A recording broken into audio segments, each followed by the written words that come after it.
Hello everyone, કેમ છો બધા? મજામાં ને?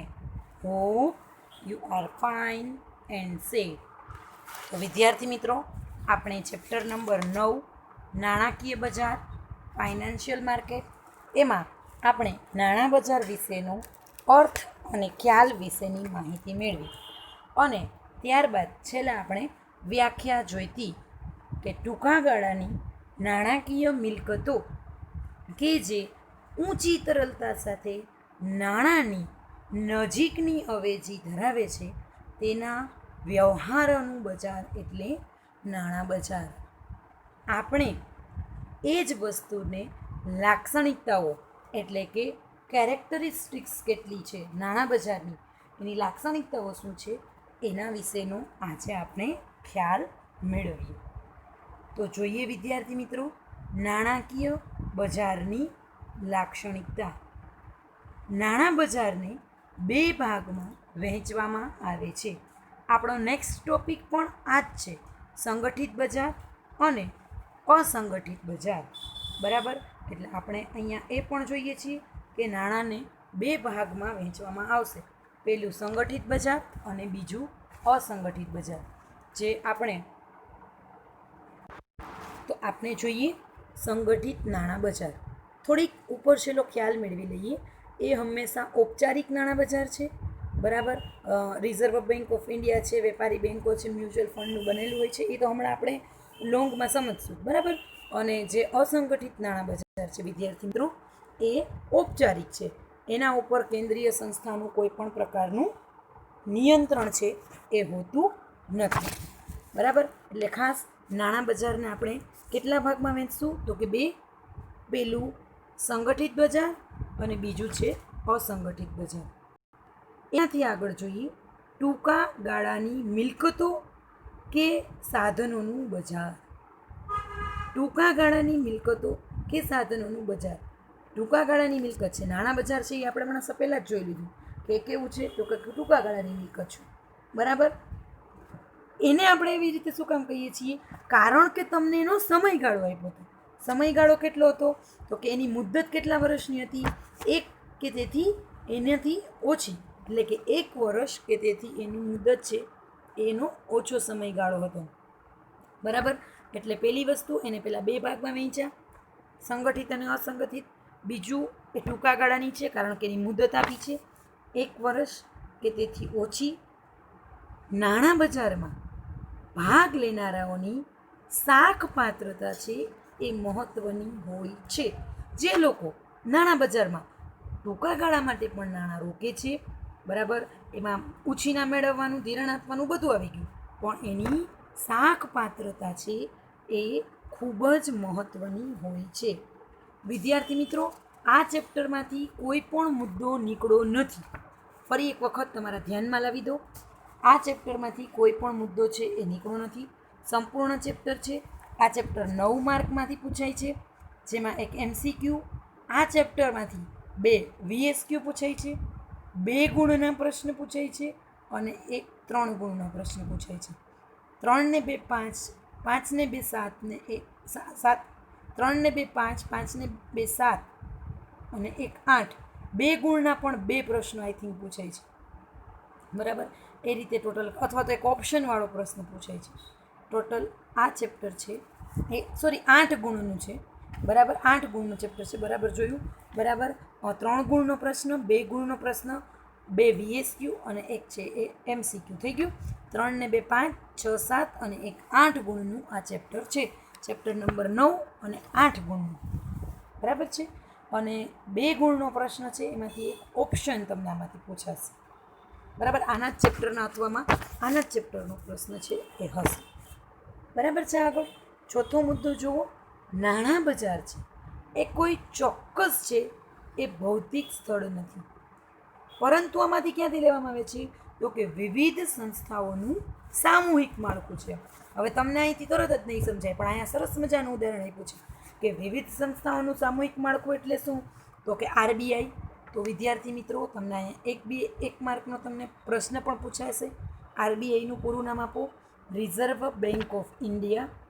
વેપારી બેંકો છે, મ્યુચ્યુઅલ ફંડની સંસ્થાઓ છે, વીમા કંપનીઓ છે, આ વગેરે વિશે તમારે અહીંયા ખ્યાલ રાખવાનો છે કે આ બધી વિવિધ સામૂહિક માળખું છે, વિવિધ સંસ્થાઓ છે જેનું એક સામૂહિક માળખું છે, બરાબર, કે જે ચોક્કસ કોઈ ભૌતિક સ્વરૂપ નથી, પણ ત્યાંથી તમને અહીંયા નાણાં છે એ મળે છે.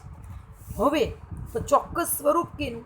તો કે ઝડપથી રોકડમાં રૂપાંતર થાય તેવા નાણાકીય સંસ્થાઓનું બજાર, જેને આપણે ટ્રેઝરી બિલ કહીએ છીએ, બરાબર, એ પણ ટૂંકા ગાળાનું નાણાકીય સાધન છે, બરાબર. આરબીઆઈ છે એ બહાર પડે છે સરકાર વતી આરબીઆઈ, એની પણ આપણે લોંગ ચર્ચા છે એ આપણે હમણાં જ નેક્સ્ટ ચેપ્ટરમાં કરશું. ત્યારબાદ છે કોલ મની, બરાબર. તો કોલ મની વિશે પણ અહીંયા આપણે માહિતી મેળવશું. એ વેપારી બેંકના આરબીઆઈના જ નિયમો છે. ઓછામાં ઓછી રોકડ સિલક જાળવવાની છે અને જેને આપણે હાથ ઉપર રોકડ કહીએ છીએ એના વિશેની માહિતી છે, બરાબર. આમ જુઓ તો એક જ દિવસ માટે નાણાં ઉછીના લેવા, બરાબર, એને આપણે કોલ મની તરીકે ઓળખીએ છીએ, બરાબર. ખાસ જ્યારે આવશે ત્યારે હું તમને આની ડિટેલમાં માહિતી આપીશ. અત્યારે ખાલી ઉપર છેલ્લું નોલેજ આપી દઉં છું. એનાથી આગળ જુઓ, આર્થિક અને ટેકનોલોજીનો જે કાંઈ પણ વિકાસ છે, બરાબર, એની સાથે નાણાં બજારની પેટા શાખાઓ પણ વિકસી છે. એ જેના ઉદાહરણો છે. કેવી છે? તો કે આર્થિક અને ટેકનોલોજીનો વિકાસ થયો, એનાથી શું થયું? તો કે નાણાં બજારની પેટા શાખાઓ પણ વિકસી છે. આ પ્રશ્ન MCQમાં આપણને પૂછાઈ શકવાની સંભાવના છે કે આર્થિક અને ટેકનોલોજીના વિકાસ સાથે કોનો વિકાસ થયો છે? તો કે નાણાં બજારની પેટા શાખાઓ. હવે નાણાં બજારની પેટા શાખાઓ એટલે શું? તો કે કોલ મની છે, કોલ મની માર્કેટ છે, બોન્ડ માર્કેટ છે અને ટ્રેઝરી બિલ માર્કેટ છે. હજી તમારે અહીંયા એક બોન્ડ માર્કેટ વિશે પણ સમજવાનું છે, જે આપણે આગળ જ મોટે મુદ્દા જ્યારે આવશે ત્યારે હું તમને સમજાવીશ. મોટા ભાગના નાણાકીય સાધનો છે એ કેવા છે? તો કે દેવાના સાધનો છે, બરાબર. જે કાંઈ પણ સાધનો છે એનો દેવ એટલે કે કેવું? તો કે અન્ય નાણાકીય સાધનોની સરખામણીમાં વધુ સલામત છે. એટલે જોખમનું તત્વ કેવું છે? તો કે જોખમની વધુ અન્ય નાણાકીય સરખામણીમાં વધુ સલામત છે, એટલે જોખમનું તત્વ છે એ ઓછું રહે. ટૂંકા ગાળાની માટેનું છે, એટલે જેમ ગાળો ઓછો એમ વધુ સલામત અને જોખમનું પ્રમાણ પણ ઓછું. ખાસ લાસ્ટ મુદ્દો, નાણાં બજારની સફળતા અને કામગીરીનો આધાર કોના ઉપર રહેલો છે? ફરી પાછું VSQમાં પ્રશ્ન પૂછાશે, બરાબર. નાણાં બજારની સફળતા અને કામગીરીનો આધાર બેન્કિંગ પદ્ધતિઓ અને નાણાકીય સંસ્થાઓ સાથેની કામગીરી પર રહેલો છે. ખાસ બેંકની જે કાંઈ પણ પદ્ધતિઓ છે અને નાણાકીય સંસ્થાઓની કામગીરી છે એના ઉપર રહેલો છે. તો આ આપણે જોઈતી નાણાં બજાર અને નાણાં બજારની લાક્ષણિકતાઓ. ત્યારબાદનો મુદ્દો છે એ જોવાનો છે પાર્ટ 3, સંગઠિત બજાર અને અસંગઠિત બજાર. તો પહેલાં આપણે જોઈશું સંગઠિત બજાર, જેને આપણે ઓર્ગેનાઇઝ્ડ મની માર્કેટ કહીએ છીએ, અને આગળ અસંગઠિત નાણાં બજાર, જેને આપણે અનઓર્ગેનાઇઝ્ડ મની માર્કેટ તરીકે ઓળખીએ છીએ. તો પહેલાં જોઈએ સંગઠિત નાણાં બજાર, ઓર્ગેનાઇઝ્ડ એન્ડ અનઓર્ગેનાઇઝ્ડ મની માર્કેટ, બરાબર. ભારતમાં નાણાં બજારને બે ભાગમાં વહેંચ્યા, એક સંગઠિત બજાર અને બીજું અસંગઠિત બજાર. એમાં આપણે જોઈએ સંગઠિત નાણાં બજાર. સંગઠિત નાણાં બજાર છે એ ઔપચારિક નાણાં બજાર હોવાથી રિઝર્વ બેંક ઓફ ઇન્ડિયા, વેપારી બેંકો અને મ્યુચ્યુઅલ ફંડ વગેરેનું બનેલું છે. હાલમાં તમે જુઓ છો તો બેંકવાળા પણ તમે લોંગ ટાઈપની SRP, બરાબર, SSP આવું બધું રોકાણ સમજશો તો એ લોકો પણ નાણાકીય રોકડા હોય છે, તો કે ભવિષ્યમાં મ્યુચ્યુઅલ ફંડમાં નાણાં રોકતા હોય કે જ્યાં ખૂબ જ સેફેસ્ટ પ્લેસ્ડ હોય, બરાબર છે. તો ત્યાં છે એ નાણાં રોકવાનું છે. એટલે અનૌપચારિક નાણાં બજાર હોવાથી આરબીઆઈ, વેપારી બેન્કો અને મ્યુચ્યુઅલ ફંડનું બનેલું હોય છે. એટલે ખાસ સંગઠિત બજાર કેવું છે તો કે ઔપચારિક, અને કેનું બનેલું હોય છે તો કે આરબીઆઈ, વેપારી બેન્કો અને મ્યુચ્યુઅલ ફંડ. હવે ભારતમાં સંગઠિત નાણાં બજારનું નિયંત્રણ કોણ કરે તો કે આરબીઆઈ દ્વારા થાય છે, બરાબર. એટલે કે રિઝર્વ બેન્ક ઓફ ઇન્ડિયા દ્વારા કરવામાં આવે છે. હવે નાણાં બજારમાં પૂરતી તરલતા જાળવવા માટે આરબીઆઈ શું કરે તો કે વ્યાજના દરમાં જરૂરિયાત અનુસાર ફેરફાર કરે છે. દર વર્ષે એફડીના દરમાં ફેરફાર હોય છે, વ્યાજના દરમાં ફેરફાર હોય છે, સેવિંગમાં અલગ હોય છે, આરડીમાં અલગ હોય છે, એફડીમાં અલગ હોય છે. તો દર વર્ષે જે પ્રમાણેની વ્યાજના દરના માળખામાં જે કાંઈ પણ જરૂરિયાત છે એમાં શું કરશે તો કે એમાં ફેરફાર કરે છે.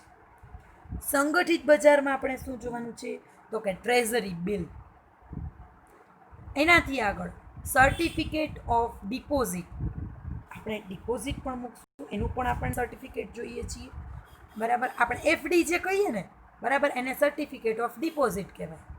આપણે જે નાણાં મૂક્યા છે એનું આપણને શું મળ્યું છે સર્ટિફિકેટ. તમને ફરી પાછું કહું છું, કોલ મની વિશે પણ હમણાં જ આપણે માહિતી મેળવીએ છીએ કે એક દિવસ માટે ઉછીના નાણાં મેળવીએ છીએ અને કોલ મની કહેવાય. જેવા નાણાકીય સાધનોનો સમાવેશ થાય છે. એટલે પાછું સંગઠિત નાણાં બજારમાં કોનો સમાવેશ થાય તો કે treasury bill, certificate of deposit અને કોલ મની જેવા નાણાકીય સાધનોનો સમાવેશ થાય છે. હવે સંગઠિત બજારમાં તો કે સંગઠિત નાણાં બજાર પદ્ધતિસર રીતે સંકલિત થયેલું હોય છે. એટલે હંમેશા પહેલાં પણ જોયું, અત્યારે પણ કહું છું, આરબીઆઈના નિયંત્રણ નીચે હોય છે, બરાબર. એમાં ઉપરની અને નીચેની બંને લીટી કેવી છે તો કે સરખી જ છે, એમાં કોઈ પણ છે નહીં, બરાબર. પદ્ધતિસર છે એટલે આરબીઆઈ એમાં હાથ છે કે કાર્યરત છે અને આરબીઆઈના નિયંત્રણ નીચે કાર્યરત હોય છે. એનાથી આગળ આપણે જોઈએ તો અસંગઠિત નાણાં બજાર, અનઓર્ગેનાઇઝડ મની માર્કેટ. અસંગઠિત નાણાં બજાર છે એ અનૌપચારિક હોવાથી તેના ઉપર કેન્દ્ર સરકારનું કોઈ પણ પ્રકારનું નિયંત્રણ હોતું નથી. ખાસ અહીંયા એ વસ્તુ અંડરલાઈન કરજો કે કેન્દ્રીય સંસ્થાનું નિયંત્રણ હોતું નથી. પ્રવૃત્તિઓ પણ કોઈ પણ નિયમ નથી હોતા.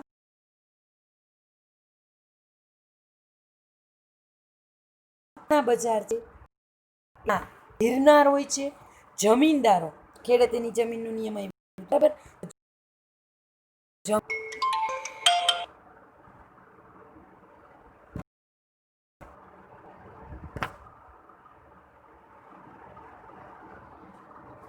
જમીનદારો, બરાબર, વસ્તુઓ ગીરો રાખી નાણાં ધીરનાર દેશી બેન્કરો, જે તમે અત્યારે પણ સરકારી સહકારી કોઈ પણ તમે નાણાં ધીરનાર છે એ વ્યક્તિઓ જોવો છો, સહકારી મંડળીઓ જોવો છો, સ્રોફ જોવો છો, આ વગેરેનું બનેલું છે.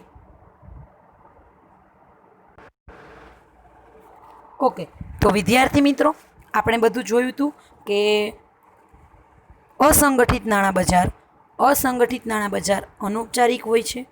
એમાં કેન્દ્રીય સંસ્થાનું કોઈ પણ પ્રકારનું નિયંત્રણ હોતું નથી, કોઈ પણ ધારાધોરણો વગર ચાલતું હોય છે, બરાબર. નાણાં ધીરનાર હોય છે, જમીનદારો હોય છે, વસ્તુઓ કાંઈ પણ ગીરવે રાખી અને નાણાં ધીરનાર વસ્તુઓ એટલે તમે જુઓ છો ગોલ્ડ રાખે કે પછી જમીનના કાંઈ પણ કાગળિયા રાખી અને નાણાં આપે. સોરી, દેશી બેન્કરો હોય છે, કોઈ પણ લોકો પાસે નાણાં વધારે હોય, બરાબર, અને પોતે પોતાની કંઈ પણ નાની અમથી પેઢી ઊભી કરીને જે આપે છે એવા લોકો. શ્રોફ એ પણ નાણાં ઉછીને આપવાનું કામ કરતું હોય છે, બરાબર. તો આ બધાનું બનેલું હોય છે. આ બધા વચ્ચેનો સંકલનનો શું હોય છે? અભાવ. જો તમારી જ્યારે જરૂરિયાત છે, વિદ્યાર્થી મિત્રો ખાસ સમજજો, અહીંયા શું છે કે જ્યારે તમારી જરૂરિયાત છે, બરાબર, અને તમે નાણાં ઉછીના લેવા જાઓ, બરાબર, ત્યારે તમને ખબર નથી કે મારી પાસેથી અહીંયા કેટલા નાણાં વ્યાજ તરીકે લેવામાં આવશે, કે મારે કેટલી વસ્તુ હું ગીરવે રાખું ને મને કેટલા નાણાં આપે છે. આપણને એવું કાંઈ હોતું જ નથી. અને આ બધા વચ્ચે પણ કોઈ પણ પ્રકારનું સંકલન છે એ હોતું નથી. અસંગઠિત નાણાં બજારની જે કાંઈ પણ પ્રવૃત્તિઓ છે, બરાબર, તો એ ભારતના ખાસ કરીને ગ્રામ્ય વિસ્તારોમાં વધુ વિકાસ પામી છે. એટલે ગ્રામ્ય વિસ્તારોમાં પણ આવું જોવા મળે છે. હવે તો શહેરી વિસ્તારોમાં, કારણ કે જ્યારે માણસ છે 20માં આવે, તમે શબ્દ સાંભળ્યો હોય, ત્યારે આવું અસંગઠિત નાણાં બજાર તરફ આગળ વધતો જાય છે. એટલે ખાસ અસંગઠિત નાણાં બજાર ભારતના ગ્રામ્ય વિસ્તારમાં વધુ વિકાસ પામી છે, પણ અત્યારે શહેરી વિસ્તારોમાં પણ આપણને જોવા મળે છે. આપણો નેક્સ્ટ જે ટોપિક છે, બરાબર, એ છે ચોથો ભાગ, એ છે નાણાં બજારના સાધનો. તમે જે ઘણી વખત ત્યાં હું તમને કહેતી આવું છું કે treasury bill, commercial paper, certificate of deposit, બરાબર, કોમર્શિયલ બિલ, કોલ મની, બરાબર, તો આપણે જે બધું જોઈએ છે, નોટિસ મની આવશે. તો આ બધા શબ્દોનો તમને કોઈ મિનિંગ છે એ સમજાતો નહોતો. તો ઘણી બધી વખત ત્યાં હું તમને કહેતી હતી, બરાબર, તો એ શબ્દોના મિનિંગ ઉપર આપણે ભાર આપશું અને દરેક મુદ્દાઓ તરફ આગળ વધશું, બરાબર. તો આપણે જોઈએ છીએ નાણાં બજારના સાધનો. નાણાં બજારના સાધનોની પાકતી મુદ્દત ખાસ અંડરલાઈન કરજો, 1 વર્ષ કે તેથી ઓછી હોય છે. એ આપણે અગાઉ પણ જોયું છે, અત્યારે ફરી પાછું હું તમને રિપીટ કરું છું.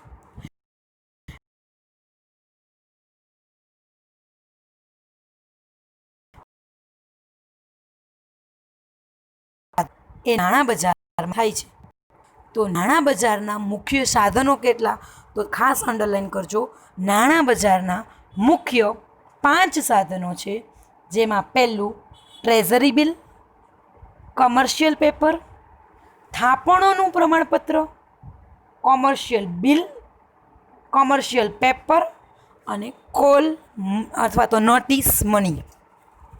બરાબર. એમાં સૌથી પહેલો આપણે આજે જે મુદ્દો કરવાના છીએ એ છે ટ્રેઝરી બિલ. આપણે ટ્રેઝરી બિલ વિશે માહિતી મેળવી અને આપણે આજનો લેક્ચર છે એ પૂરો કરીશું. ટ્રેઝરી બિલ શું કહી શકાય, એના વિશે શું તમને ખ્યાલ છે? તમે મને જણાવશો છોકરાઓ? આમ તો તમને કોઈને ટ્રેઝરી બિલ વિશે કદાચ તમારી પાસે માહિતી પણ હશે. યસ, ખૂબ જ સરસ. ટ્રેઝરી બિલ છે એ ટૂંકા ગાળા માટેનું સાધન છે, બરાબર. ભારતમાં તો કે આપણું જે સરકાર છે એના વતી આરબીઆઈ જ બહાર પાડે, એટલે કે રિઝર્વ બેંક ઓફ ઇન્ડિયા જ છે એ ટ્રેઝરી બિલ બહાર પાડે છે. આટલી ઇન્ફોર્મેશન તો કદાચ તમારા બધા પાસે હશે જ, બરાબર. સમગ્ર વિશ્વમાં ટ્રેઝરી બિલ નાણાં છે એ બહાર પાડવા માટેનું મહત્ત્વનું ઘટક છે. ખાલી ભારતમાં જ બહાર પડે છે એવું નથી, સમગ્ર વિશ્વમાં ટ્રેઝરી બિલ બહાર પડે છે. હવે ટ્રેઝરી બિલ છે એના દ્વારા સરકાર છે એ આપણા પાસેથી ટૂંકા ગાળા માટે ઉછીના નાણાં મેળવે છે.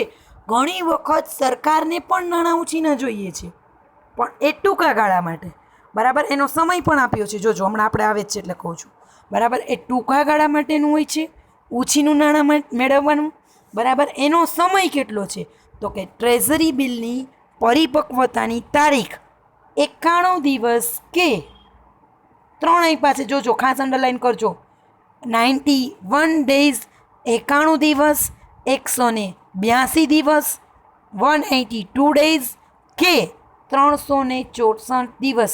પૂરા 365 લખ્યા, 364 ડેઝ. 91, 182 અને 364, બરાબર. આટલા હોવાથી એટલે સમયગાળો થઈ ગયો 1 વર્ષ કે તેથી ઓછોનો. રોકડની તરલતાનો ગુણ ધરાવે છે. રોકડની તરલ તમે દેવા જાવ એટલે તરત જ તમને નાણાં છે એ પરત કરી દે. ટ્રેઝરી બિલ છે એ કેવું કૂપન છે તો કે શૂન્ય કૂપન બોન્ડ છે. ખાસ અંડરલાઈન કરજો. ટ્રેઝરી બિલ શું છે તો કે શૂન્ય કૂપન બોન્ડ છે. કારણ કે ટ્રેઝરી બિલ ઉપર વ્યાજની ચૂકવણી થતી નથી.